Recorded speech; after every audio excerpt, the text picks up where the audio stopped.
और आइए पिछली चर्चा जहां पर छोड़ी थी, काफी लंबे दिनों की छुट्टी हुई है, तो उसको भी अब हम लोग आगे बढ़ाते हैं। और ये सबसे पहले तो मुझे स्क्रीन शेयर करना चाहिए ना आप लोगों के साथ, जो चाहे स्क्रीन। चलिए पूरा का पूरा स्क्रीन शेयर कर देते हैं। तो स्क्रीन के साथ साथ मुझे ये पेन भी ले लेनी चाहिए।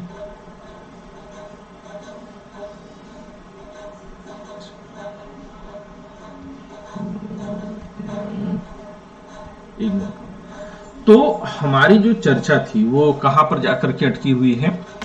वो अटकी हुई कि हमारी चुनावी राजनीतिक प्रणाली, हम लोगों ने ये पहले भी बात किया हुआ है कि भारत में जो लोकतंत्र है वह प्रत्यक्ष लोकतंत्र है। सही है ना? भारतीय लोकतंत्र कैसा है?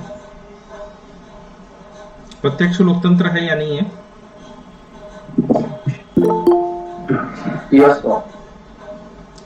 प्रीति भी कुछ कहना चाह रही थी, प्रीति बोलिए। सर जो आप वो योजना की मैगजीन बता रहे हैं वो उसका ऑथेंटिक मेरे पास है। ऑथेंटिक है आपके पास, ये कहना चाह रही हैं?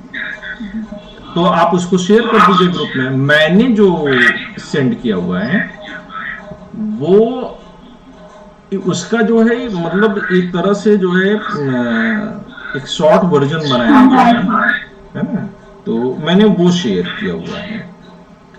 और मैं जब टेस्ट लूंगा तो मैं उसी को जो है बेस बना करके लूंगा। अगर आप पूरा पढ़ते हैं तो अच्छा है,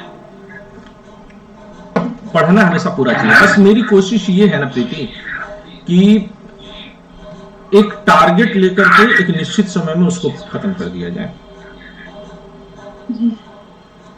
अच्छा, भारतीय लोकतंत्र मैंने बोला प्रत्यक्ष लोकतंत्र है, ये बात सही है या गलत है? फटाफट बताइएगा।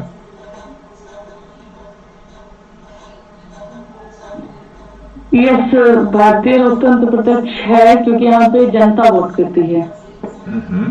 और बताइए विकास, मैं आपसे भी सुनना चाहूंगा।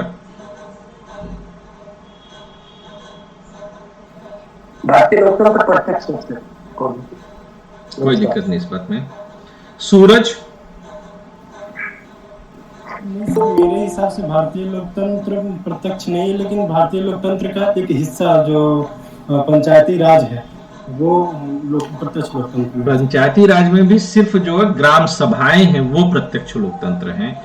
भारतीय लोकतंत्र मोटे तौर पर अगर हम कहेंगे तो वो प्रतिनिधि लोकतंत्र या अप्रत्यक्ष लोकतंत्र है। उसको आप लोग मतलब कैसी ये कह सकते हो? प्रत्यक्ष लोकतंत्र क्यों कहेंगे? जनता वोट करती है, ये अप्रत्यक्ष लोकतंत्र है।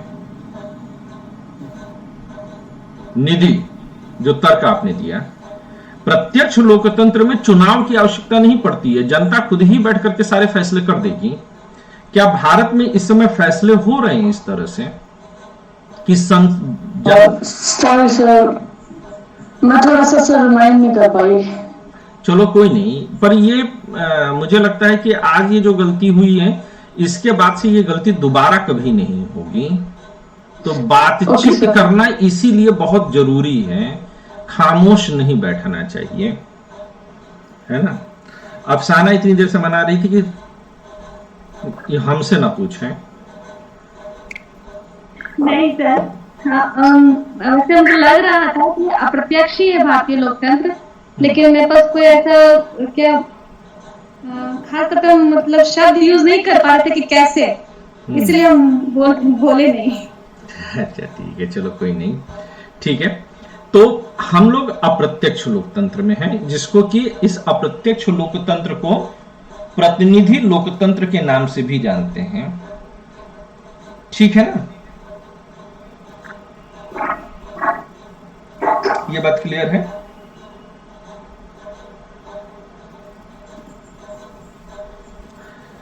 और जब अप्रत्यक्ष लोकतंत्र या प्रतिनिधि लोकतंत्र होता है तो प्रायः इसमें क्या किया जाता है कि इसमें जो है चुनाव कराए जाते हैं जिससे कि लोग जो है अपने प्रतिनिधि को चुन सकें।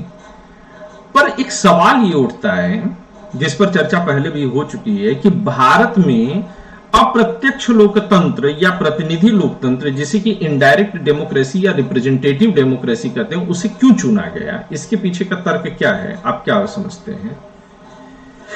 एक एक करके सभी लोग जवाब दें, और मैं चाहूंगा कि अफसाना ही शुरू करें। जी सर, फिर से रिपीट करेंगे।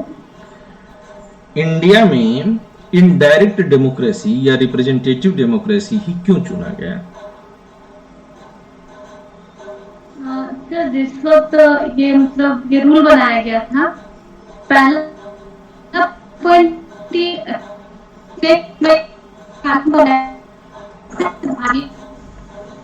वो बहुत एक नहीं था सर। फिर सभी से कुछ पाना संभव नहीं था। ठीक है, और क्या तर्क हो सकते हैं? विकास कुछ कहना चाहते हैं? यस विकास। अब ज्यादा बड़ी है, मतलब आपकी पॉपुलेशन ज्यादा है ना, तो प्रत्यक्ष लोकतंत्र काम करता है, प्रत्यक्ष लोकतंत्र काम नहीं करता। स्विच जब लेंगे उसको प्रत्यक्ष के लिए प्रत्यक्ष के लिए मैंडेट जनता का भी लिया जाता है, कोई लोग पास करें उसको। तो ये तो एक तर्क हो गया, इसके अलावा और क्या तर्क संभव है?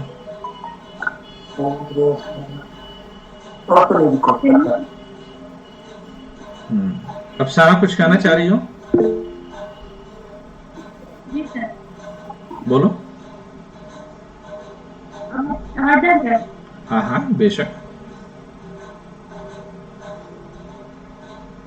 हाँ, तो यहाँ पे विभिन्न प्रकार के क्या बोलते हैं कास्ट जो है, बहुत तरह के कास्ट यहाँ पे मौजूद है। भाषाई रूप में देखा जाए तो वो भी मौजूद है। तो सबका अलग अलग थॉट है, तो सबका मतलब कानून अलग अलग है। धार्मिक रूप से अधिकतर यहाँ पे चलता है। जैसे कि लोग जानते हैं कि भारत में 60% या 65% कह सकते हैं गाँव है। तो गाँव में क्या चलता है कि पंचायत चलता है, और जो विभिन्न धार्मिक लोग हैं उनका अपना खुद का पंचायत चलता है। तो इन सबको जोड़ने के लिए नहीं, यहाँ पर थोड़ा सा भटकाव है। मतलब कोशिश तो चल रही थी सही, लेकिन मुझे लगता है कि भटक गई। मतलब आइडिया तो क्लियर है अफसाना, लेकिन भटकाव है। तो यही प्रॉब्लम मेरे साथ, हम ना शब्द का इस्तेमाल नहीं कर पाते हैं। मतलब पता है लेकिन बोल नहीं पाते हैं। तो इसीलिए तो अफसाना बोलने के लिए इतना मैं इनवाइट कर रहा हूँ। ये क्लासेस जो है, मतलब मुझे लग रहा था कि मैं अक्टूबर एंड तक आते आते मैं पॉलिटी खत्म कर दूंगा, लेकिन पॉलिटी खिंच रही है। शायद 15 नवंबर तक अब मुझे जाना पड़ जाएगा। तो इसके पीछे का रीजन ये कि जो मुझे कमी लग रही है, वो कमी मुझे आप लोगों के नॉलेज में नहीं लग रही है, आपके एक्सप्रेशन में लग रही है, अभिव्यक्ति में लग रही है। और जब एग्जाम होगा तो आप क्या जानते हैं ये नहीं महत्वपूर्ण है, आपने उसे अभिव्यक्त किया या नहीं किया ये महत्वपूर्ण है। तो उसे बाय प्रैक्टिस ही हमको बढ़ानी है। और अगर 2023 में मुझे 100% रिजल्ट देना है, तो मुझे जाहिर सी बात है कि इस प्रैक्टिस को और ज्यादा इंप्रूव करानी पड़ेगी। तो लेट्स डू इट। मुझे लग रहा है प्रीति को पहले मौका दिया जाना चाहिए इस मामले में।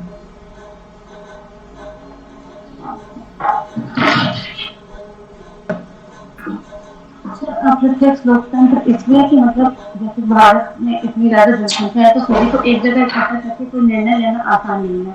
और अगर ऐसा ऐसा करने से एक तो समय की बर्बादी भी होती है, और कई लोग होते हैं मतलब इसमें कि उनको जानकारी नहीं होती है नियमों की, कानून की। तो इस वजह से ये, इसलिए वो लोग अपना प्रतिनिधि चुन के अप्रत्यक्ष तौर पे मतलब वो ऐसे करते हैं, अप्रत्यक्ष चुनाव करते हैं, ताकि उनके लिए वो उनका प्रतिनिधि काम करे। डन। और क्या तर्क रखे जा सकते हैं? सर, भारत विभिन्न देश होने पे कारण भी अप्रत्यक्ष चुनाव होते हैं, क्योंकि वहाँ पे अलग अलग जाति, अलग अलग जनसंख्या और अलग अलग भाषा होती है। और जो प्रतिनिधि होते अपने क्षेत्र के आधार पर अपना जो वक्तव्य वो रखते हैं।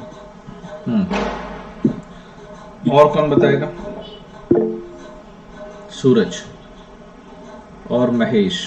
तो आई शुड सूरज, महेश हो गए और अनिका हो गई। तो सबसे पहले हम सूरज को मौका दें। सूरज। सर मुझे प्राइमरी तौर पे 3 कारण लगते हैं। एक तो बड़ी जनसंख्या, दूसरा भाषाई, और इतना तो जो है प्रीति ने भी बोल दिया था।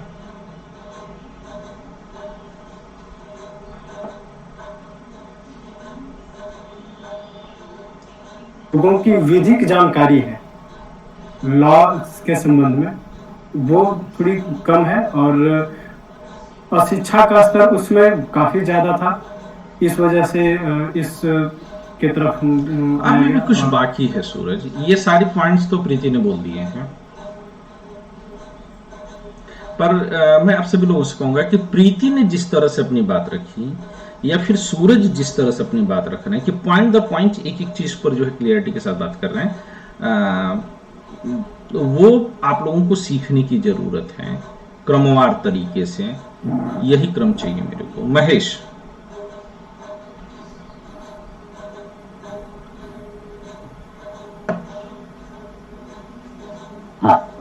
Hello sir.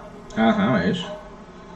सर सबसे बड़ी पहला कारण तो था जनसंख्या, वो शिक्षा का अभाव कम था उस टाइम, और गिने चुने जो शिक्षाविद थे, पढ़े लिखे व्यक्ति थे, संविधान सभा में भी उन्हीं का वर्चस्व प्रतिनिधित्व था। तो संविधान सभा से ही ये चालू हुआ है कि जनप्रतिनिधि प्रत्यक्ष रूप से लिया जाए। जो वो आपको लग रहा है कि आजकल के जो बैठे हुए हैं वो सब शिक्षित हैं? अभी भी अब तो सर काफी स्तर गिर गया है इनका। जो संविधान सभा और प्रथम और द्वितीय जो मंत्रिमंडल और संसद चुनी गई थी, उसमें काफी शिक्षित व्यक्ति थे। अब साक्षर हो सकते हैं, शिक्षित अब साक्षर हो सकते हैं। बिल्कुल शिक्षित नहीं है ये सब जो देश में दंगे बवाल करा रहे हैं, झूठ बोल रहे हैं, बेईमानी कर रहे हैं। ये सब शिक्षित लोग थोड़ी हैं, सब साक्षर हैं लेकिन शिक्षित नहीं है। हाँ चलिए, और क्या तर्क हो सकता है? पर जैसे पॉइंट को कनेक्ट करना है महेश ना, वो पॉइंट को बहुत बेहतर तरीके से आप कनेक्ट नहीं कर रहे हैं। पॉइंट का कनेक्शन हमको क्या चाहिए कि आपको ये कहना है कि चूंकि कानून विधि निर्माण में शिक्षित लोगों की आवश्यकता होनी चाहिए, परंतु वह नहीं है, सामान्य जनता शिक्षित नहीं है। जब आप संविधान सभा में बैठे हुए लोगों की कल्पना कर रहे हैं, तो आप एक संविधान सभा भी क्या थी? वो प्रत्यक्ष लोकतंत्र का उदाहरण नहीं थी, वो भी प्रतिनिधि लोकतंत्र का उदाहरण थी। और आज जो लोग बैठे हैं वो भी प्रतिनिधि लोकतंत्र का है। तो एक प्रतिनिधि लोकतंत्र की दूसरे प्रतिनिधि लोकतंत्र से तुलना अगर करेंगे, तो आप सवाल का जो की पॉइंट है, की पॉइंट क्या है कि प्रत्यक्ष लोकतंत्र ना होकर के हम प्रतिनिधि लोकतंत्र हैं।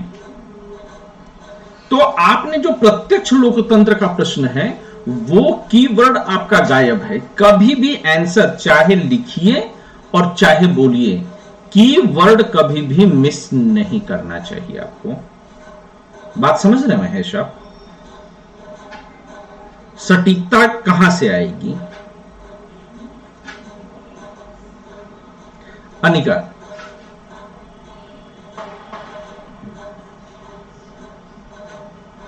सर इसमें एक तो यही है कि जनसंख्या मतलब बहुत ज्यादा थी, और दूसरा शिक्षा का अभाव था, और तीसरा ये सभी लोगों को कानून की नॉलेज नहीं होती है। तो मतलब जैसे जो जनसंख्या है वो अपने हिसाब से मतलब कभी अगर सभी लोग अपने प्रतिनिधित्व का चुनाव करते हैं, तो वो मतलब हर एक क्षेत्र की अलग अलग समस्या होती है। मतलब कोई लोग कुछ बोलेगा और कोई कुछ बोलेगा, तो उन सबको एक जगह इकट्ठा करके मतलब जैसे अपने क्षेत्र का कोई प्रतिनिधित्व चुनता है, तो वो उनकी समस्याओं पर बेहतर फोकस कर पाएगा। अच्छा चलिए, एक प्रश्न आप लोग बार बार ले रहे हैं शिक्षा का। क्या स्कूल कॉलेजेस में जो लोग शिक्षा पा जा रहे हैं, उससे लोकतंत्र को कोई मदद मिलेगी क्या? आप एक बात बताइए कि आज भी हमारे मतलब कानूनों का मतलब उनको नॉलेज नहीं है, कानून के नॉलेज के बारे में तो मुझसे ये तुम समझ लो अनिका कि वकील साहब लोगों के, वकीलों के घर में अंधविश्वास पलता है। अगर कानून की जानकारी किसी वकील को होगी तो वो भूत चुड़ैल और काला जादू टोना इसकी वकालत कभी करेगा? ये तो जाहिल लोग होते हैं ना कि जो इस तरह की बात करते हैं। लेकिन तुम्हें क्या नहीं लगता कि जैसे अगर मान लो कि मेरे ऊपर जो है कोई कहे कि नहीं भैया ये फलाना जो है तुम्हारे ऊपर जो है, मतलब मेरे ऊपर अगर कोई आरोप लगाए सामने से आकर के, है ना, हमारी बेगम साहिबा भी बगल में बैठी हैं, तो अगर ये मुझ पर आरोप लगा दें कि लग रहा है कि मेरे पति ने जो है मेरे ऊपर जो है जादू टोना करा दिया है, तभी मैं जो है इतना जो है बीमार रहती हूं, तो मैं क्या करूंगा? और ये मुझको जो है फलाना बाबा ने बताया है, तो मैं क्या करूंगा? मैं सबसे पहले बाबा के ऊपर मुकदमा ठोक दूंगा कि तुम्हारी हिम्मत कैसे होगी कि तुम इस अंधविश्वास को मेरे परिवार में बढ़ा रहे हो। सर लेकिन इस तरीके का कोई कानून ही नहीं बना है भारत में। भारत में अंधविश्वास के विरोध में कानून है। 2013 में ही यह कानून बन चुका है इस देश में। क्लियर कट कानून है कि अंधविश्वास को बढ़ाए। तो मुझसे सुन बेटा, मैं तुझे पूरा का पूरा जो है कानून भेज दूंगा। अंधविश्वास जादू टोना विरोधी कानून, निवारक कानून संसद द्वारा पास किया गया है। जो भी इसको बढ़ावा देगा वो जेल जाएगा। और इसको क्या नाम था जो उन्होंने इसके लिए आंदोलन चलाया था, दाभोलकर महोदय, उसको बाद में जो है गोली मार दी गई। सर मैंने पढ़ा था कि राज्य स्तर पे कानून है लेकिन केंद्रीय स्तर पर संसद द्वारा पारित कानून है। अच्छा ठीक है सर। कोई भी अगर ये कहता है कि, लेकिन जो मूल प्रश्न यही है ना कि ये साहब जो है शिक्षित हैं, दावा है कि भैया चलो हमने पहले जो है ग्रेजुएशन किया, ग्रेजुएशन के बाद हम एलएलबी कर लिए, एलएलबी करने के बाद हम जादू टोना भूत चुड़ैल के बारे में बात कर रहे हैं। तो करना क्या चाहिए?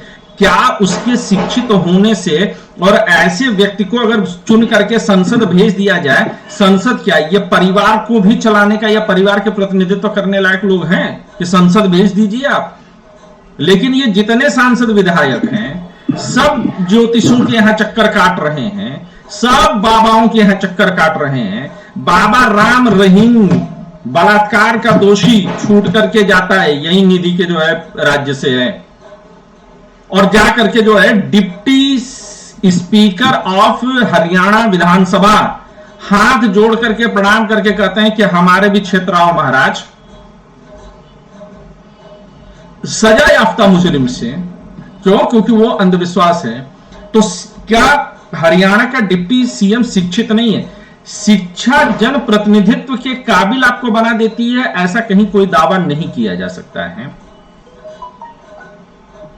शिक्षा के साथ ये बात तो मैंने सर पहले भी कही थी कि जैसे हमारी दादी नानी वो शिक्षित नहीं थी लेकिन वो फिर भी बहुत अच्छे से घर चलाती थी। सर मेरा सेंस उस मतलब मेरी बात उस सेंस में नहीं थी कि शिक्षा के लिए जब आपकी बात को निधि बहुत क्लियर रही है, आप आईएएस की तैयारी करने के लिए आई हैं अनिका, आप आईएएस की तैयारी करने के लिए आई हैं, और अगर आपकी बात को आपको दोबारा रखनी पड़ जाए, उसकी क्लियरिटी देनी पड़ जाए, तो मतलब यह है कि आपका तैयारी अधूरा है। स्पष्ट तौर पर अपनी बात कहिए, शिक्षा का पॉइंट यहां पर ऐड मत करिए क्योंकि यह हमेशा आपको कंट्रोवर्सी में डालेगा। अगर शिक्षा वो जो है शिक्षित, जैसे कि आपने कहा कि विधि कानून, हाँ विधि कानून की जानकारी होनी चाहिए लेकिन शिक्षा होना चाहिए। अच्छा ये भी अगर विधि कानून की जानकारी आवश्यक हो तो हमें जितने भी हमारे सांसद विधायक हैं उनके लिए लॉ की डिग्री अनिवार्य कर दिया जाए कि सब एलएलबी वाले होने चाहिए। लेकिन क्या एलएलबी की डिग्री हमारे जन प्रतिनिधित्व के लिए आवश्यक है? नहीं है। लॉ करके भी गधे चल रहे हैं। काला काला कोट पहन करके बाजरे के खेत में उड़ रहे हैं। तो जरूरी नहीं है कि ऐसा हो। तो शिक्षा के पॉइंट को ऐड करना यहां पर गड़बड़ हो जाएगा। अच्छा, हमको क्या होता है कि हम लोग बड़े सतही तौर पर बात करते हैं। मैं ये बात क्यों कर रहा हूं, क्योंकि एक दिन क्लास में खूब जबरदस्त बहस हुई। बहस किस बात पर हुई कि क्या हमारे जो प्रधानमंत्री वगैरह हैं उनको शिक्षित होना जरूरी है। तो मैंने तब भी कहा था कि उनको शिक्षित होना जरूरी नहीं है, उनके लिए कोई डिग्री नहीं होना चाहिए। यह व्हाट्सएप यूनिवर्सिटी कहती है उनके लिए पढ़ा हुआ नहीं बल्कि गढ़ा हुआ होना चाहिए। यह शब्द मैंने इस्तेमाल किया था और बार बार जो है सूरज रिमाइंड करा रहे हैं कि शिक्षा के साथ साक्षरता, साक्षरता भी नहीं। गांधी कहते हैं बहुत स्पष्ट शब्दों में, गांधी जी कहते हैं कि जो अनपढ़ है उसे अगर हम लोकतंत्र के फैसले लेने के जो है समय में शामिल ना करें तो लोकतंत्र हमारा अधूरा है। गांधी जी जिस समय सार्वभौमिक वयस्क मताधिकार पर अपने बयान देते हैं, और ये गांधी जी कब बात करते हैं, ये 1930 में ही गांधी जी कह देते हैं। तो गांधी अपने समय से बहुत आगे थे और स्पष्ट तौर पर यह बात करते हैं। निधि कुछ कहना चाह रही हो?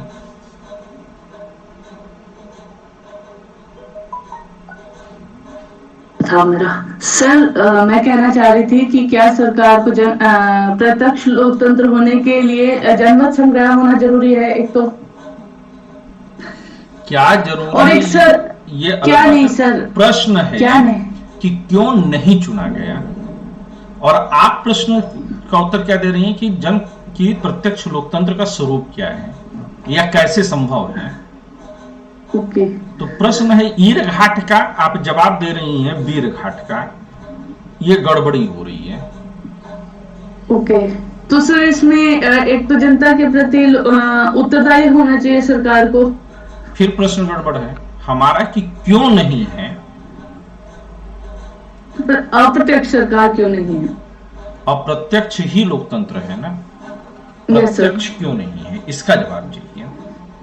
मतलब कुल कहानी हो गई सीता किसके बाप। नहीं सर, एक्चुअली में मैं थोड़ा सा घर पे थोड़ा बिजी भी हूँ ना, तो इस वजह से दो चीजें कर रही हूँ क्लास के साथ। कहाँ बिजी है? सर मेरे घर पे थोड़े मेहमान आ रखे हैं रिलेटिव्स ना, तो मम्मी थोड़ा बुला रहे थे मेरे को, इस वजह से थोड़ा सा रिकॉल करने में दिक्कत। देखो मेरा एक स्टेटमेंट जो है समझ लेना, घर में काला नाग और रिश्तेदार अगर दोनों एक साथ आवे तो आप पहले किसको मारेंगे? लाठी सांप को सर। रिश्तेदार को मारिए। काला नाग डसेगा तो वहीं पर मरेंगी, कहानी खत्म हो जाएगा। ये रिश्तेदार समय के कुप्रबंधन नाम के विष से जब आपको डसता है और आप असफल होते हैं तो आप ना जीने लायक रहते हैं और ना आप मरने लायक रहते हैं। और यही रिश्तेदार कहेंगे बड़ी चली थी आईएएस की तैयारी करने, आईएएस मार्गदर्शक ज्वाइन की थी, ऐसे टॉन्ट करेंगे वो। आईएएस मार्गदर्शक पे चली थी आईएएस बनने, बन गई। Be sure what you want to do in your life, और करेक्ट अगर तरीके से आप बात नहीं करना जानते हैं तो फिर आपके लिए दिक्कत है।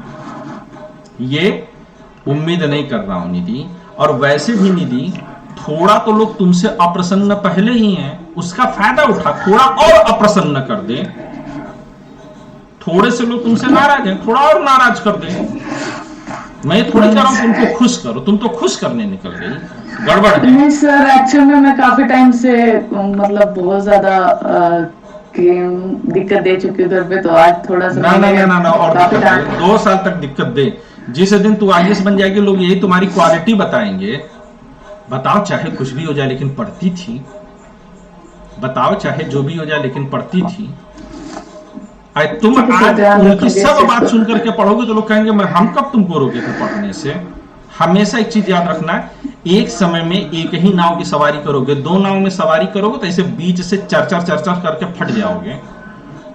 आधा इधर जाएगा या आधा उधर चला जाएगा। yes, not accepted. और कौन भैया हाथ उठाया था? अब मैं इसको कंक्लूड करूं इस बहस को।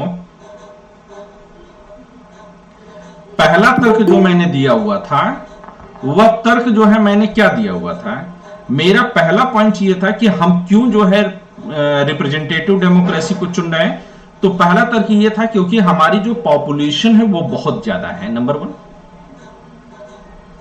बहुत बड़ी पॉपुलेशन को लेकर के हम चल रहे हैं।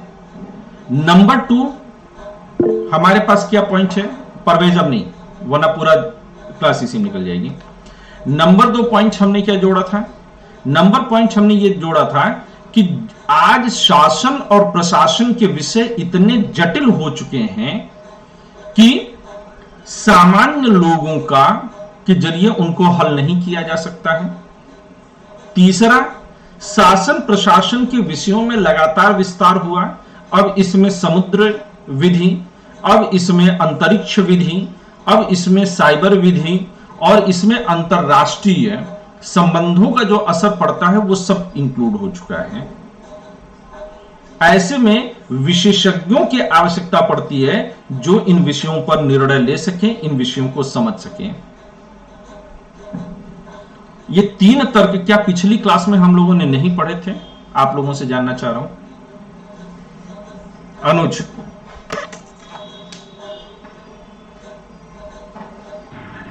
नहीं सर, वो क्लास में सो गई थी सर। तो बाद में आपने नहीं देखा, अभी तक फुर्सत नहीं मिली? जी जी सर। बाकी सब लोग को मेरी बात समझ में आ रही है कि कैसे जो है टॉपिक को कंट्रोल करते हैं? ये 3 लाइन ही आपके आंसर को कंप्लीट करेगा। अगर शब्द सीमा ज्यादा है तो आप इसको और विस्तार दीजिए, लेकिन कहीं पर भी इस पूरे विषय में मैंने शिक्षा का नाम लिया था। मैं वो क्लास नहीं देखा था सर, लेकिन विधिक साक्षरता शब्द में सिर्फ इतना ही बोल के रुक गया, उसको एक्सप्लेन कर देता तो शायद वो आंसर मिल जाता सर।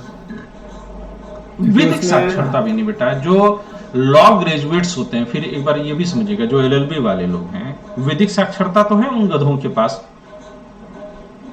लेकिन अभी भी जो है भूत चुड़ैल में विश्वास करते हैं, जादू टोना में विश्वास करते हैं, तो क्या माना जाएगा? विधिक साक्षरता में सर वो भेदभाव तो शामिल होता ही है सर। पुराने जो ये परंपरागत कानून है वो भी शामिल। परंपरागत कानून किस सीमा तक? जहां तक वो संविधान को अनफॉलो ना करे, मतलब ये मूल अधिकारों को अनफॉलो ना करे, वहां तक। जब तक उसके दायरे में रहेंगे, एक बड़े फ्रेम में रहेंगे, तभी तक। परवेज जल्दी बोलो और अपनी बात खत्म करो।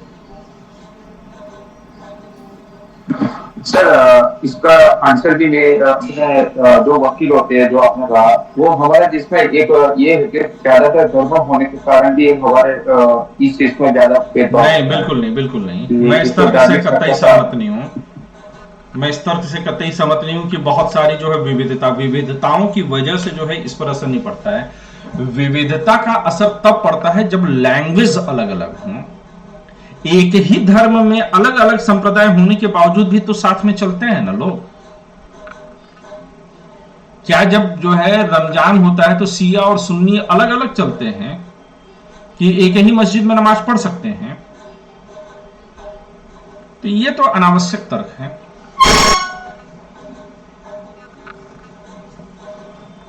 ठीक है, आइए जरा आगे जो है हम लोग क्लास में लेकर के चलें। भाषाई दिक्कत मैं मानता हूं, और दूसरी किसी ने कहा था उनकी समस्याएं अलग अलग होती हैं, तो वो भी तर्क है। अब आइए चुनाव की हमारी प्रणाली क्या है। तो हम लोगों ने सबसे पहले ये देखा कि भारत कैसा देश है। भारत एक लोकतांत्रिक देश है।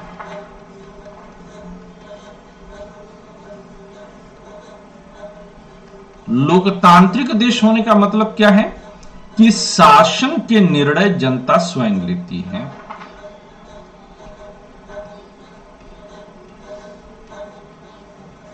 शासन के निर्णय जनता के द्वारा। लेकिन यह शासन के निर्णय जनता 2 तरीके से ले सकती है। मैं जो थोड़ा कलर यहां पे चेंज कर दे रहा हूं। एक तो शासन के निर्णय वह ले सकती है स्वयं ले, प्रत्यक्ष रीति से। लिखने की जरूरत कुछ भी नहीं है। प्रत्यक्ष रीति से, और दूसरा जो है वह निर्णय ले सकते हैं अप्रतिनिधियों के माध्यम से, खुद न लें। क्यों ऐसा होता है इसके ऊपर बात हो गई है, प्रतिनिधियों के द्वारा यानी कि अप्रत्यक्ष रीति से।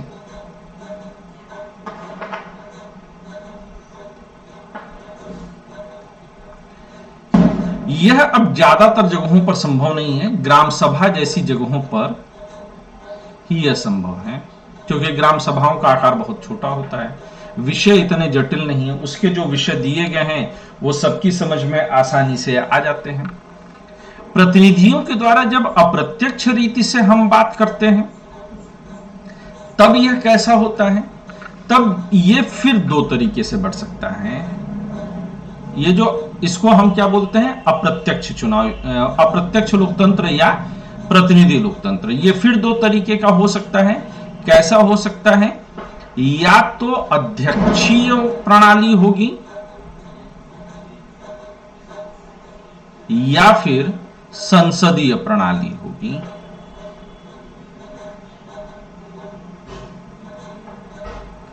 अध्यक्षीय प्रणाली में क्या होता है कि जो राष्ट्र प्रमुख होता है, इसे presidential form of the government कहते हैं।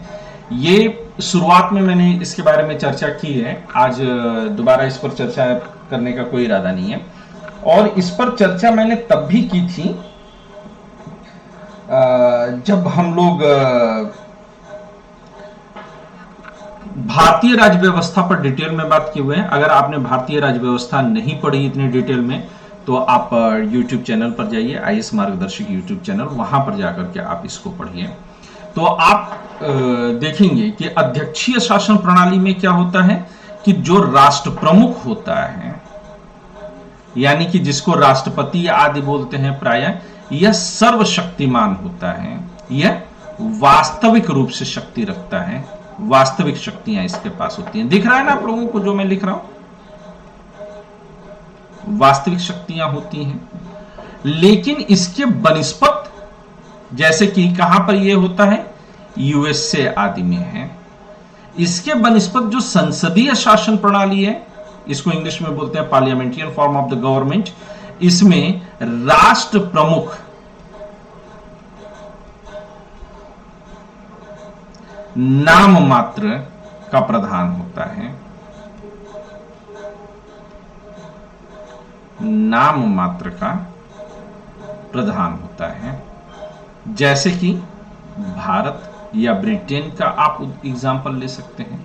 तो भारत ने भारत कैसा लोकतांत्रिक देश है, तो भारत ने संसदीय व्यवस्था अपनाई, संसदीय लोकतंत्र। भारत ने संसदीय लोकतंत्र को क्यों अपनाया, इसके पीछे का क्या कारण है आप बताएंगे?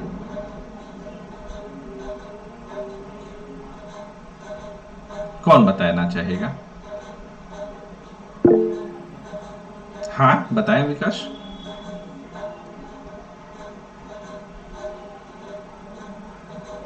बोलिए विकास, भारत ने संसदीय लोकतंत्र क्यों अपनाया?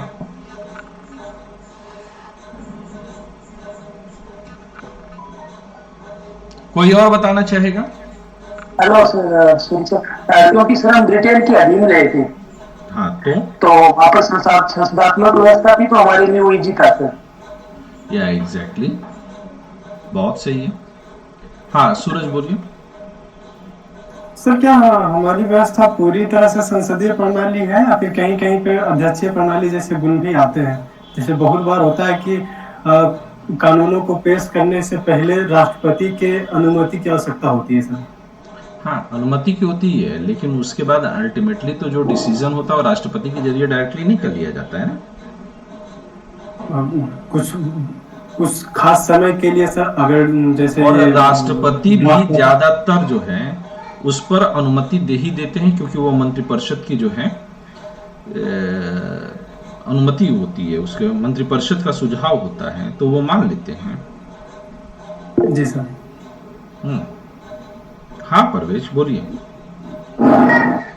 सर दूसरा ये हो सकता है कि भारत एक ज्यादा विस्तार वाला राष्ट्र होने के कारण भी जहाँ पे कानून अच्छे से फॉलो हो सके, इसलिए नहीं नहीं नहीं, वो तो अमेरिका भी बहुत बड़ा है और अमेरिका में भी जो है इस तरह की चीजें आप देख सकते हैं, तो ये तर्क उतना गंभीर नहीं है। ठीक है ना? और किसी को कुछ कहना है इस मुद्दे पर? नहीं, तो चलिए आइए हम अपनी बात को आगे बढ़ाते हैं। तो भारत में जो विकास ने बात कही वो बहुत सही था कि हमारे सामने बहुत सारे ऑप्शंस खुले हुए थे, जैसे कि अमेरिका भी ब्रिटेन का गुलाम था, भारत भी ब्रिटेन का गुलाम था, लेकिन भारत में लंबे समय तक हम लोग संसदीय लोकतांत्रिक प्रणाली का प्रैक्टिस कर चुके थे। सिर्फ ब्रिटेन के गुलाम थी यही बात पर्याप्त नहीं थी, ब्रिटेन के बहुत सारे देश गुलाम थे, लेकिन उसके उलट ये था कि हमारे पास बहुत समय से विधानसभाओं के चुनाव होते थे, केंद्रीय जो विधानमंडल था उसका भी चुनाव हुआ करता था, तब उसे संसद नहीं बोला जाता था जहां पर भगत सिंह ने बम फेंका था। तो चुनाव की जो प्रक्रिया है संसद के जरिए वो लंबे समय से भारत में प्रैक्टिस हो रही थी। कमोबेश आप 1892 से ही मान सकते हैं कि थोड़ी बहुत तो प्रैक्टिस में थी और धीरे धीरे इसको बढ़ाया गया। और एक समय ऐसा आया कि जब भारतीय वस्तुतः जो है, चाहे वो फिरोज शाह मेहता का आप एग्जाम्पल ले लीजिए या गोपाल कृष्ण गोखले को ले लीजिए, इन लोगों ने बहुत बढ़िया इस्तेमाल जो है इस संसदीय व्यवस्था का किया हुआ था। नेहरू, सरदार पटेल, ये सब के सब लोग चुनावी व्यवस्था में पके हुए लोग थे और भारत की जनता को भी कमोबेश इसका जो है एक झलक मिल चुकी हुई थी। तो इसलिए ये बहुत जरूरी था कि हम उसी व्यवस्था को लेकर के आगे बढ़ें। हाँ, ये जरूर था कि हमने ब्रिटेन से पूरी तरह से जो है उसकी कॉपी नहीं की, क्योंकि ब्रिटेन में संसदीय प्रणाली होते हुए भी राजतंत्र जिंदा रहा। भारत ने संसदीय प्रणाली के होने के बावजूद राजतंत्र को हटा करके गणतंत्र को अपनाया। क्लियर ये बात है? तो भारत में ये व्यवस्था जो है बहुत सॉलिड तरीके से जो है बनाई करके रखी गई थी। ये बात हम सभी जो है इससे एग्री करेंगे। तो भारत में जब चुनावी प्रणाली को अपनाने की बात आई तो भारत में चुनाव की जिम्मेदारी जो है, जब संसद बना तो हमने संसद लिया केंद्र के लिए या संघीय स्तर पर हमने जो है अपने प्रतिनिधि कहां पर भेजे? संसद में। और इसी तरह से राज्य विधान मंडल भी हमने चुने, कहां पर चुने? राज्य स्तर पर हमने ये चुना। ये शुरुआत से ही व्यवस्था रही, तो मैं इसी दो को लेकर के चलता हूं, मैं स्थानीय स्तर की बात नहीं कर रहा हूं। तो ये दोनों मिलाकर के भारत को कैसा बना देते हैं? यह भारत को विधायिका के स्तर पर, विधायिका के स्तर पर कैसा बनाते हैं? विधायिका के स्तर पर यह इसको आपका बना देते हैं परिसंघीय ढांचा।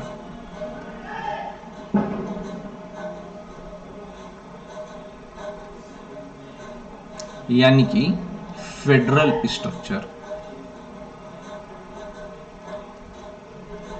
हालांकि हम आइडियल फेडरल स्ट्रक्चर नहीं है, हम फेडरल और यूनियन के बीच का हिस्सा है, बट ये जो स्ट्रक्चर है कि संसद में, संसद जो है संघीय स्तर पर जो है प्रतिनिधियों को रखेगी, राज्य विधानमंडल जो है वो राज्य स्तर पर रखेगी, ये जो ढांचा बना है विधायिका के स्तर पर वह परिसंघीय ढांचा है। और हमारे देश में चुनाव कराए जाते हैं प्रतिनिधियों के लिए, लोकसभा और विधानसभाओं के लिए, और इसके लिए कार्यकाल कितना रखा गया है? 5 साल। ठीक है? क्या हम लोग अनु को मिस कर रहे हैं आज की क्लास में?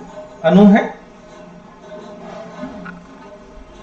तो हर 5 साल पर चुनाव कराते हैं। 5 साल ही क्यों? तो इसके पीछे समय यह है कि 5 साल में हम अपने प्रतिनिधियों और अपने सरकार के कार्य का मूल्यांकन सही तरीके से कर सकते हैं।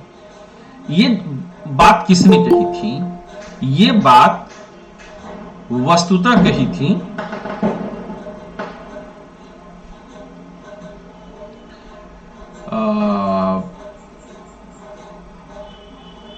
डॉक्टर अंबेडकर ने संविधान सभा में।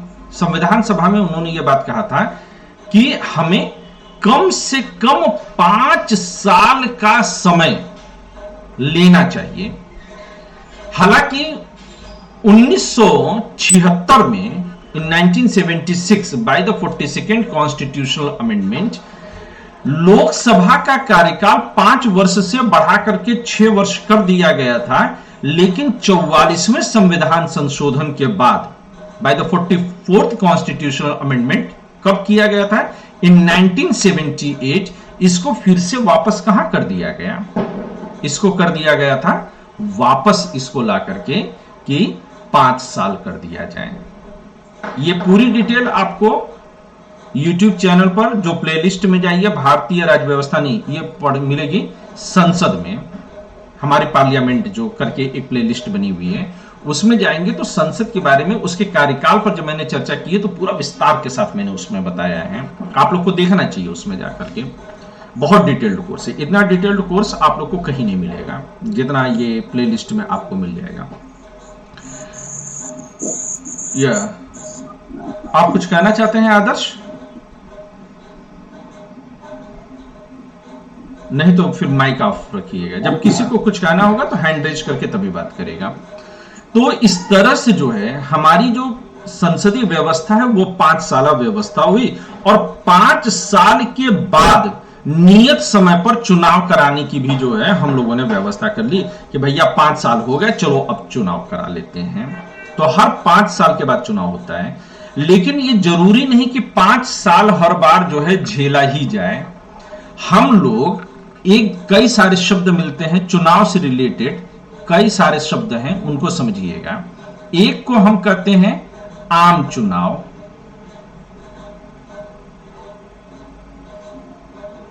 आम चुनाव कब होते हैं? जब संसद में भी ये किसका? लोकसभा के लिए है। हालांकि राज्यसभा में भी चुनाव होती है, लेकिन वो अप्रत्यक्ष तौर से है।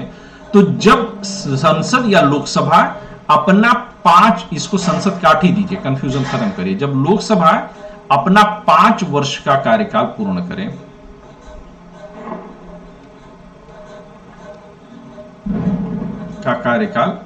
पूर्ण करे, ऑल डन, ये आम चुनाव है। दूसरा शब्द मिलता है उपचुनाव। उपचुनाव क्या होता है? जब संसद के किसी भी सदन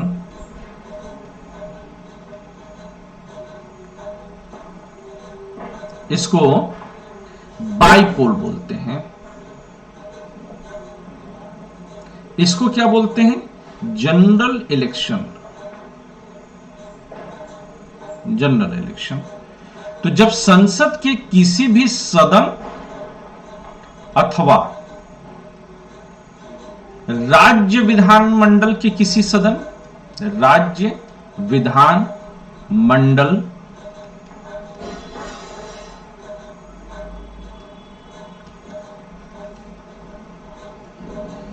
के किसी सदन का कार्यकाल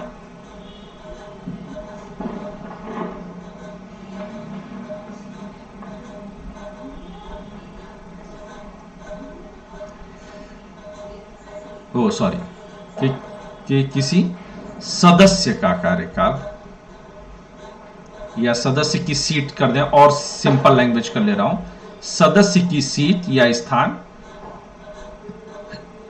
कार्यकाल पूरा होने से पहले रिक्त हो जाए।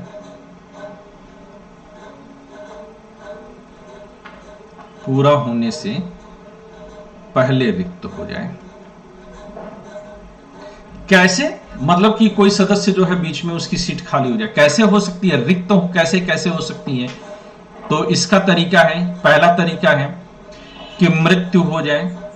किसी भी सदस्य को अपने कार्यकाल के दौरान मरने पर कोई भी रोक नहीं है, वह कभी भी मर सकता है, इस पर कोई रोक नहीं है, ठीक है ना। दूसरा, वह त्याग पत्र दे दे। त्याग पत्र किसको दिया जाता है? जिस सदन के आप सदस्य हैं उसके पीठासीन अधिकारी को ही यानी कि लोकसभा में है आप सदस्य तो लोकसभा के अध्यक्ष को, राज्यसभा में है तो राज्यसभा के सभापति को, अगर आप जो है विधानसभा में तो विधानसभा अध्यक्ष, और विधान परिषद में है तो विधान परिषद के सभापति को ही त्याग पत्र देंगे। आजकल क्या फैशन चला है, राज्यपाल को जाकर के त्याग पत्र दे दो, पार्टी के अध्यक्ष को जाकर के त्याग पत्र दे दो। तो ये सब त्याग पत्र नहीं होता, ये नौटंकी होती है ना। पार्टी के ऊपर प्रेशर बनाने का काम होता है कि देखो देखो हम त्याग पत्र दे रहे हैं। नहीं, अगर आप मंत्री हैं तब आप राज्यपाल या राष्ट्रपति को त्याग पत्र देते हैं। अगर आप सदस्य के तौर पर त्याग पत्र दे रहे हैं तो आपको सदन के पीठासीन अधिकारी को यानी कि सदन के अध्यक्ष को ही आपको त्याग पत्र देना चाहिए। ठीक बात है ये। तीसरा कब हो सकता है, उसको अयोग्य घोषित कर दिया जाए। अयोग्य घोषित कई आधारों पर हो सकता है, मैं उन पर नहीं जा रहा हूं। अयोग्य घोषित हो जाए तो उसके स्थान पर उपचुनाव होगा। उपचुनाव के लिए भी ये जरूरी है कि मान लीजिए कि आपने क्या किया साहब कि 5 साल के लिए मिस्टर ए चुने गए थे, अब 5 साल तक वो नहीं चले, 3 साल तक चले और उसके बाद लुढ़क गए, तो अब उपचुनाव होगा आपकी सीट पर। उपचुनाव के बाद जो साहब आएंगे वह बचे हुए कार्यकाल के लिए होंगे, यानी कि अगले 2 साल के लिए होंगे, वो फिर पूरे 5 साल के लिए नहीं चुने जाएंगे। यहां पर एक नियम और है कि भारत में अगर कोई भी ऐसा पद है जहां पर कि चुनाव होने हैं, मेरी बात को बहुत कायदे से सुनिएगा, बहुत सारे जो है इसमें आपके सवाल सही हो जाएंगे। कोई भी पद है अगर वहां पर जो है चुनाव होना है, आकस्मिक रूप से चुनाव होना है, यानी कि बीच में जो है पद खाली हुआ है, तो 6 माह के भीतर वह पद भर दिया जाना चाहिए। चाहे राष्ट्रपति हो, चाहे आपके उपराष्ट्रपति के लिए ऐसी कोई बाध्यता नहीं है, लेकिन कर दिया जाएगा। या फिर संसद सदस्य हो, या फिर जो है विधानसभा सदस्य हो, विधानमंडल के सदस्य हो, 6 माह के भीतर वो पद भर दिया जाना चाहिए। तो 3 साल पे वो लुढ़के 6 महीने में चुनाव होता है तो 3.5 साल निकल गया, तो अगले 1.5 साल के लिए ही वो रहेंगे। 1.5 साल बाद वो पद खाली हो जाएगा। लेकिन क्या हो कि अगर किसी सदस्य की सीट जो है वो 4.5 साल पूरा करने पर खाली हुआ, तो क्या उसके लिए उपचुनाव होगा? तो क्या उसके लिए साहब उपचुनाव नहीं कराना है, क्योंकि 6 महीने बाद तो पूरी सीट पे एक साथ चुनाव होना ही है, तब वहां पर चुनाव नहीं होगा, अदरवाइज चुनाव कराया जाएगा। क्या ये बात क्लियर है सबको? किसी को डाउट इस बात पे? सर अगर हाँ बोलो बोलो निधि। सर अगर 4.5 साल पे अगर कोई चुनाव नहीं होता तो जो 6 महीने बाद सरकार आएगी, जो चुनाव होगा, उस टाइम तक कोई और उस पद पे बैठेगा क्या टेम्परेरी बेस पे? नहीं, अगर संसद सदस्य तो टेम्परेरी बेस पर कोई नहीं बैठेगा, वो खाली रहेगा। और सर अगर यही चीज राष्ट्रपति या उपराष्ट्रपति के लिए हो तो उसमें कहीं पढ़ा था सर हमने कि अगर उपराष्ट्रपति या राष्ट्रपति के लिए बीच में चुनाव हो जाते हैं, जैसे इन केस कोई डेथ केस हो जाए, तो सर उसमें 5 साल के लिए ही राष्ट्रपति चुना जाएगा। हाँ, अगर राष्ट्रपति के पद पर हुआ वो पद है तो निसंदेह फिर वो 5 साल के लिए ही चुनाव होगा। तो सर उसमें भी ये रूल लागू होगा कि अगर 2-2.5 साल में या 3 साल में अगर कोई चुनाव बीच में होता तो? राष्ट्रपति जो पद हैं उनके लिए नहीं, लेकिन जो स्थान है जैसे कि लोकसभा, राज्यसभा, विधानसभा, विधान परिषद में है, वहां पर आने वाला बंदा, चूंकि वहां पर फिर सबका चुनाव एक साथ होना है। Okay sir. लेकिन राष्ट्रपति कई लोग तो नहीं है ना, एक ही पद है ना, तो वो अगले 5 साल के लिए होगा। लेकिन यही चीज अमेरिका में चली है। बढ़िया सवाल है आपका। अमेरिका में चलते हैं। अमेरिका में राष्ट्रपति लुढ़क जाए, 4 साल का कार्यकाल उसका 2.5 साल पे लुढ़क गया, तो वहां पर चुनाव नहीं होता है, वहां पर उपराष्ट्रपति ही राष्ट्रपति बन जाएगा। और कितने समय के लिए बनेगा? 1.5 साल के लिए बनेगा। Okay sir. तो सर अगर यहाँ पे प्रधानमंत्री के साथ ऐसा कुछ हो तो उस प्रधानमंत्री को अगर मृत्यु हुई या प्रधानमंत्री का पद जैसे ही रिक्त होगा, प्रधानमंत्री ने इस्तीफा दिया, तो पूरी सरकार चली जाएगी। ओके। फिर नए सिरे से सरकार गढ़ी जाएगी। ब्रिटेन में भी ये नाटक चल रहा है ओके, वहां पर तो सर अभी वो ऋषि सुनक बने हैं। ऋषि सौनक बने हैं, उसमें भी आप समझिए कि इन्फोसिस ने ब्रिटेन को ओवरटेक कर लिया, okay, but not by law, but by in law. Okay sir. मजाक था, हंस सकते हो तुम लोग, कठिन मजाक था थोड़ा। थोड़ा सा मेरे को समझ नहीं आया सर, बाय लॉ और इन लॉ इसलिए। जो इन्फोसिस के जो शायद मालिक है उनके दामाद है ना ऋषि सुनक। हाँ, तो अब तुम लोगों को, जितनी लड़कियां हो, उन लोगों के लिए ये चुनौती भरी बात है कि तुम्हारे पिता ने जो है ठीक ढंग से दामाद क्यों नहीं चुना। अगर ठीक दामाद चुने होते तो वो तुम लोग आज कहीं पर जो है प्राइम मिनिस्टर वगैरह के साथ होते। अनुज प्लीज। बोलिए अनुज, कुछ कहना चाह रहे हैं?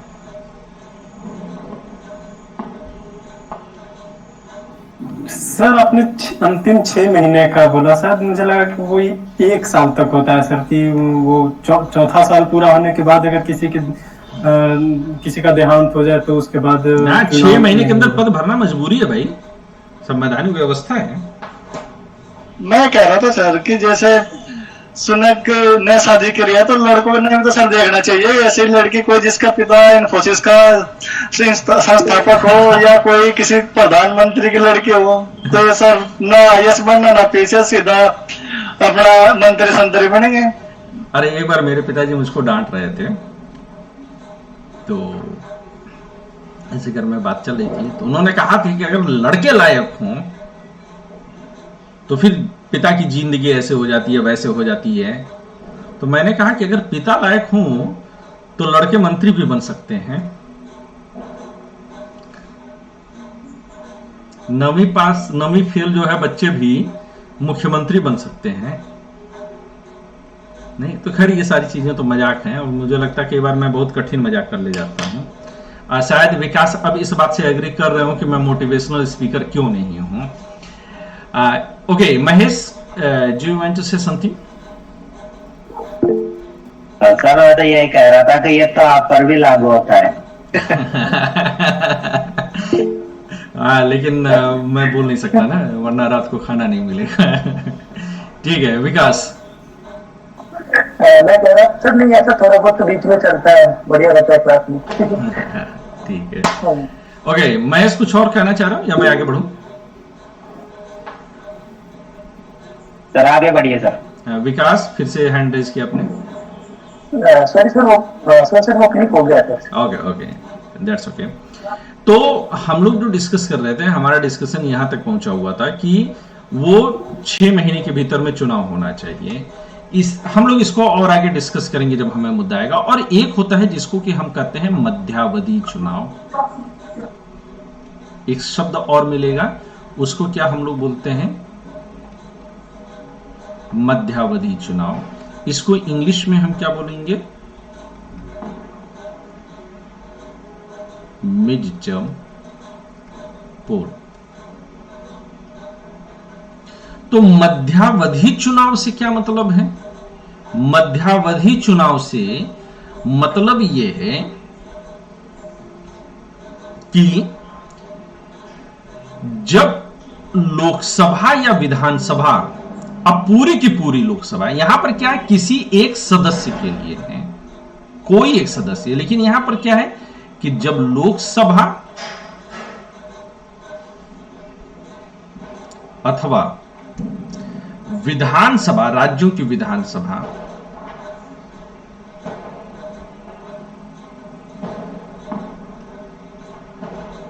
अपना कार्यकाल पूर्ण करने से पहले ही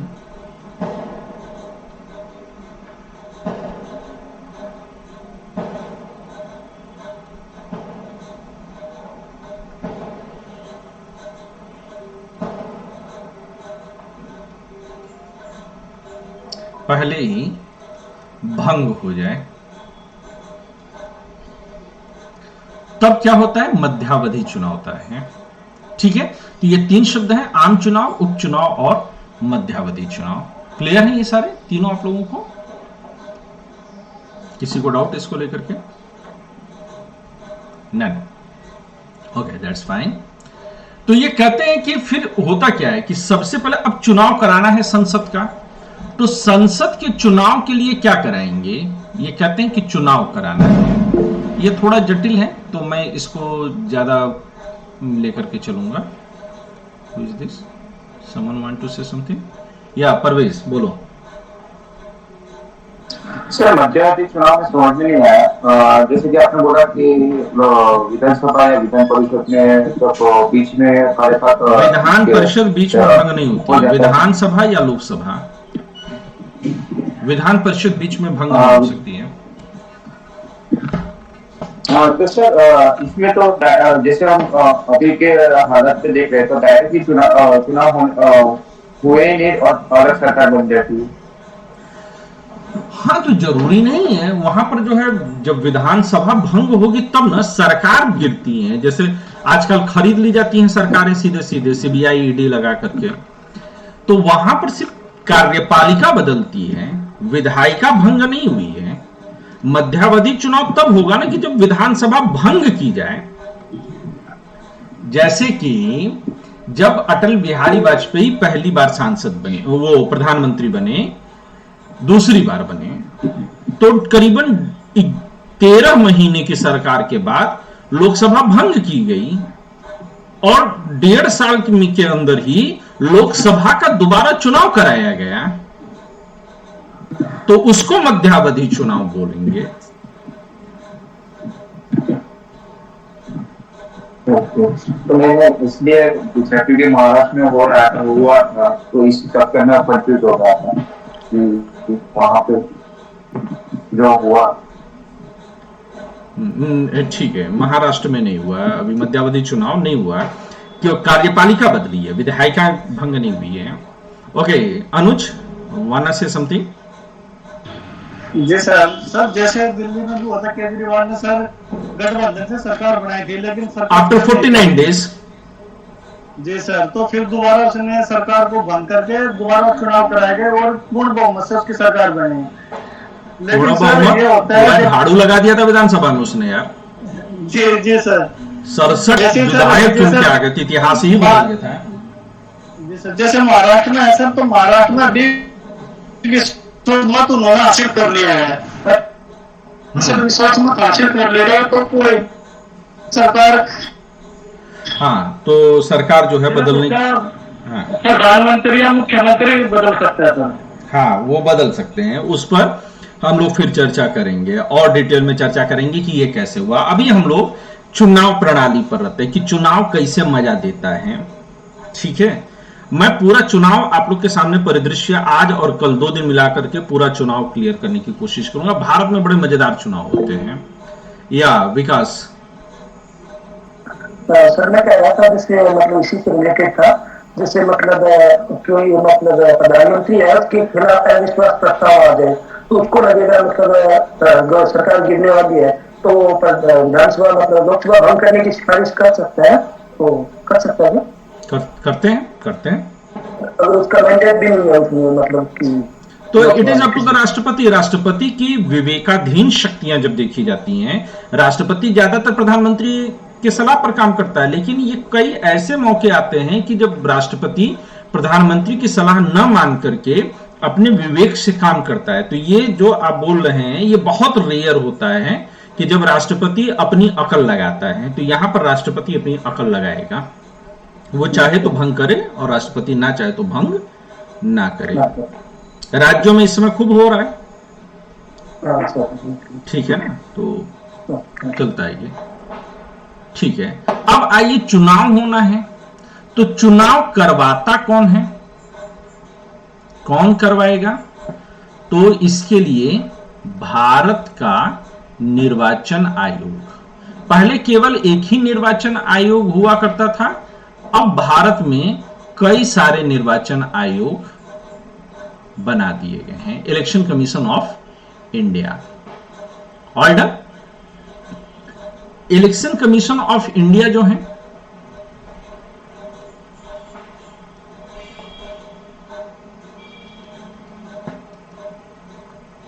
इसको और डिटेल में पढ़े जाने की जरूरत है। मैं आप लोगों से ये उम्मीद कर रहा हूं कि कल की क्लास में शुरू करूं उसके पहले आप सभी लोग YouTube चैनल पर जाइएगा। YouTube चैनल किस नाम से है आप सभी लोग जानते हैं, क्योंकि कुछ नए स्टूडेंट्स हैं। तो ये चैनल है IAS मार्गदर्शक के नाम से। आप IAS मार्गदर्शक डालेंगे तो सिर्फ ये एक चैनल आएगा ही, है ना। लोगो मेरे पीछे लगा हुआ ये, उससे भी आप पहचान सकते हैं। IAS मार्गदर्शक आशीष पूरा नाम है। इसकी प्लेलिस्ट में आप जाइए और प्लेलिस्ट में जाने के बाद आप जो है कहां सर्च करेंगे, भारतीय राज्य व्यवस्था बाइलिंगुअल, इंग्लिश और हिंदी दोनों में एक साथ ये क्लास मैंने ली है। इसमें आप लोग निर्वाचन आयोग जरूर पढ़ लीजिएगा। अगर नहीं मिलेगा तो आप मुझे व्हाट्सएप करिएगा, मैं आपको जो है व्हाट्सएप या टेलीग्राम ज्यादा मैं प्रीफर करूंगा, तो टेलीग्राम करिएगा तो मैं वहां पर आपको जो है इसका लिंक डाल दूंगा। तो निर्वाचन आयोग पढ़िएगा, निर्वाचन आयोग पढ़ करके आइएगा तभी जो है मजा देगा ये। तो अब निर्वाचन आयोग करता है, इसके लिए सबसे पहले काम क्या किया जाता है कि पहला काम ये किया जाता है कि भारत को, पूरे भारत को कई लोकसभा क्षेत्र में बांटा जाता है, कई लोकसभा क्षेत्र में विभाजित किया जाता है। ठीक है, कैसे किया जाता है? सबसे पहले यह ध्यान रखा जाता है, इसके लिए 2 शर्तों का पालन किया जाता है कि सभी पूरे भारत में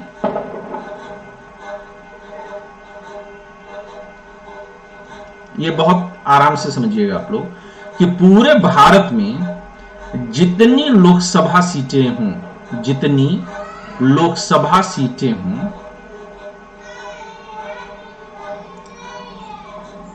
उनमें जनसंख्या लगभग समान हो, लगभग समान हो। एकदम एग्जैक्ट गणित के हिसाब से सेट नहीं बैठेगा कि अगर 10,000 लोकसभा वन क्षेत्र में है, इसको निर्वाचन क्षेत्र बोलते हैं, लोकसभा निर्वाचन क्षेत्र, ठीक है। तो उनमें संख्या समान होनी चाहिए। तो ए में अगर 10,000 तो बी में भी एग्जैक्टली 10,000 ही होंगे। अप डाउन थोड़ा बहुत चलता है, लेकिन ऐसा नहीं होना चाहिए कि ए में 10,000 हो तो बी में 10 लाख हो जाए। ये डिफरेंस नहीं आना चाहिए, वो इक्वालिटी होनी चाहिए। यानी कि करीबन करीबन आपको ऐसे बांटा जाएगा, ये आपने ऐसे कर लिया, ये आपने ऐसे कर लिया, ये आपने जो है ऐसे कर लिया, ये आपने ऐसे कर लिया। और देखिए छोटा बड़ा हो सकता है ना कि जैसे ये एरिया थोड़ा ज्यादा बड़ा लग रहा है, ये एरिया थोड़ा कम लग रहा है, लेकिन इतना थोड़ा बहुत डिफरेंस चलता है। जैसे कि अगर दिल्ली में ही कर लें तो दिल्ली में 2 लोकसभा क्षेत्र हैं। एक लोकसभा दिल्ली का है जो चांदनी चौक का लोकसभा है, और चांदनी चौक में तकरीबन 10 लाख के आसपास निर्वाचक हैं या वोटर हैं। और वहीं पर दिल्ली का जो है एक और लोकसभा क्षेत्र है जिसको कि बाहरी दिल्ली लोकसभा क्षेत्र बोलते हैं, और उसमें शायद 3.5 या 4 लाख यानी कि करीबन 3 गुने का फर्क आ गया है। तो ये जो अंतर है ये नहीं होना चाहिए था, लेकिन जब तक कि अलग लोकसभा क्षेत्र नहीं बनेंगे तब तक ये दिक्कतें दूर नहीं हो सकती। तो ये एक अलग प्रॉब्लम है कि दिल्ली में क्यों है, लेकिन अंतर है आज की तारीख में।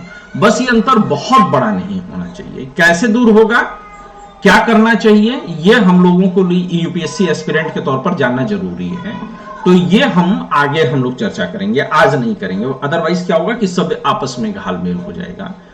दूसरी शर्त क्या है, मैंने कहा था कि 2 शर्तें जो है होनी चाहिए, तो पहली शर्त हमने ले ली, अब दूसरी शर्त भी हम लोग ले लें। मैं कलर चेंज कर दे रहा हूं, थोड़ा समझने में आसान होगा कि पूरे भारत की सभी राज्यों में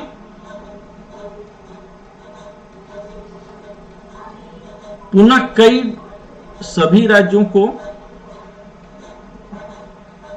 पुनः कई लोकसभा निर्वाचन क्षेत्र में विभाजित किया जाएगा, बांटा जाएगा। और यहां पर भी और इनमें भी जनसंख्या का सम वितरण होना चाहिए, यानी लगभग बराबर का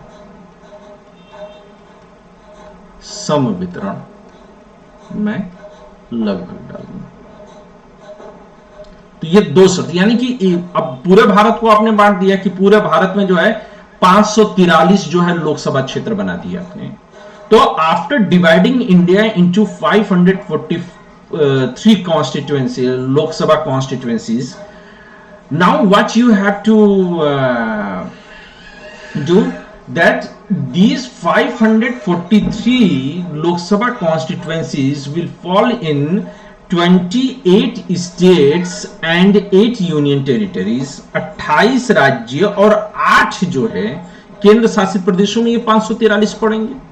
अब इनको जो है फिर से आप क्या करेंगे, तो इनको आप फिर से राज्यों में बांटेंगे। जिस, अब जाहिर सी बात है कि अगर समान देना है तो जिस राज्य में ज्यादा जनसंख्या होगी उस राज्य में लोकसभा की सीटें ज्यादा हो जाएंगी, और जिस राज्य में कम जनसंख्या होगी उस राज्य में कम लोकसभा की सीटें होंगी। आप कहेंगे अरे वाह, ये आपने तो बड़ा रॉकेट साइंस बता दिया, ये आपने क्या बताया, ये सब तो हम जानते हैं, या बिल्कुल जानते हैं, थोड़ा रिवीजन होना चाहिए आपका, है ना।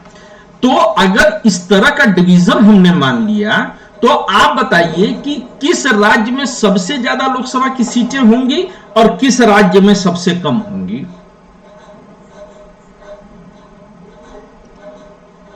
उत्तर प्रदेश और सिक्किम। उत्तर प्रदेश में सबसे कम और सिक्किम में सबसे ज्यादा, राइट?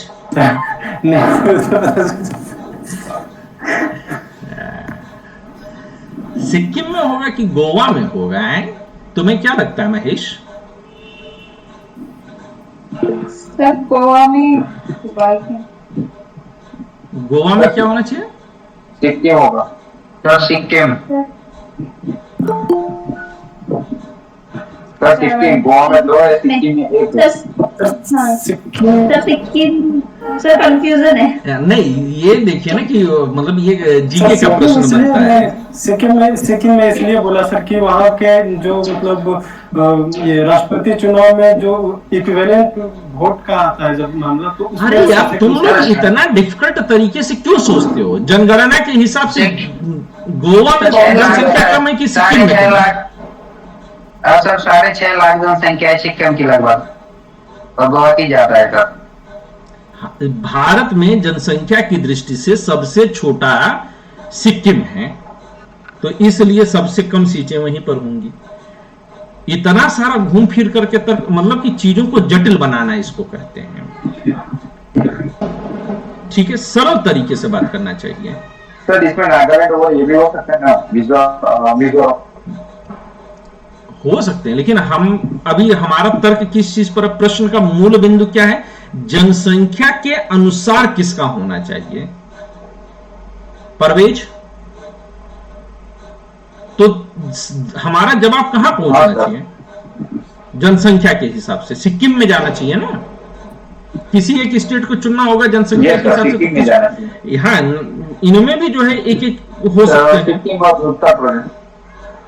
हाँ, तो सिंपल, कॉम्प्लिकेटेड बनाने की जरूरत नहीं है।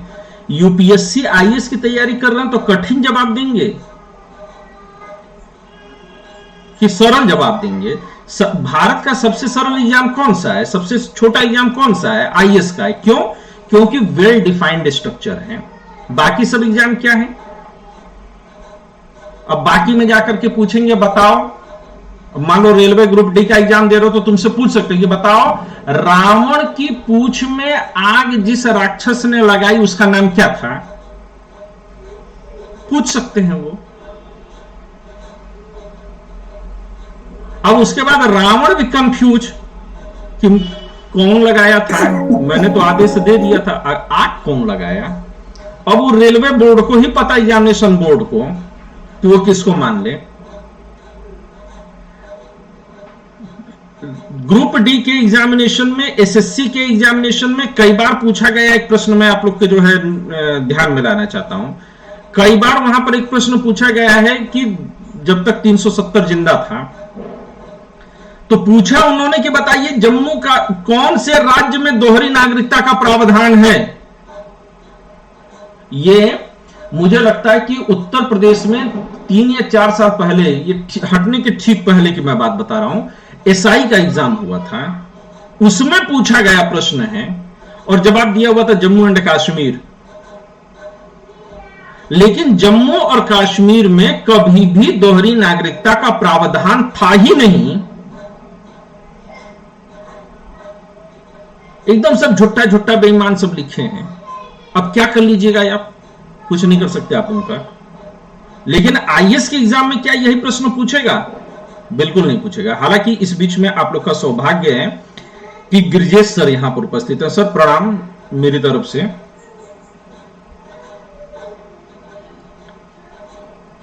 आवाज आ रही है सर हमारी आपको?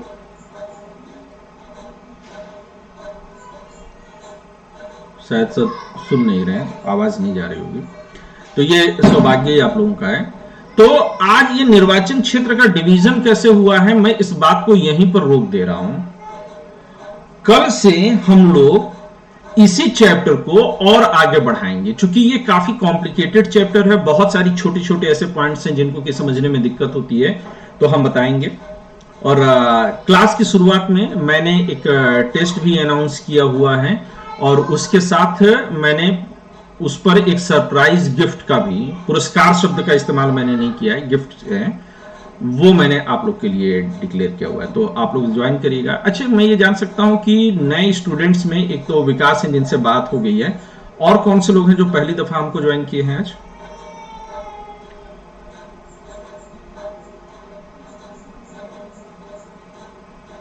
आप बताना चाहेंगे? आवाज मुंह को भी नहीं जा रही है, तो मैं छोड़ देता हूं क्लास को, यहीं पर मैं वाइंड अप कर रहा हूं। रात 9 बजे दर्शन शास्त्र वैकल्पिक विषय यानी कि फिलॉसफी ऑप्शनल के लिए हम लोग फिर से मिलेंगे। तब तक आप लोग भी खा पी करके तैयार रहिएगा। इलेक्शन कमीशन पर जो मैंने लेक्चर देखने के लिए कहा है वो देख करके कल तैयार होकर के मिलेगा। आंसर राइटिंग सिर्फ 1 या 2 लोगों की आई है, बाकी किसी की आंसर राइटिंग नहीं आई है। तो ये समझ लेना कि मार खाने का काम आप लोग किए हैं और मैं कायदे से कुटाई कर दूंगा। ऑनलाइन कुटाई कैसे होती है इस पर अभी मैं रिसर्च कर रहा हूं, लेकिन कूटूंगा जरूर। तो तैयार होकर के मिलेगा आप लोग। तब तक आप लोग खुश रहें, मस्त रहें, आबाद रहें, जिंदाबाद रहें।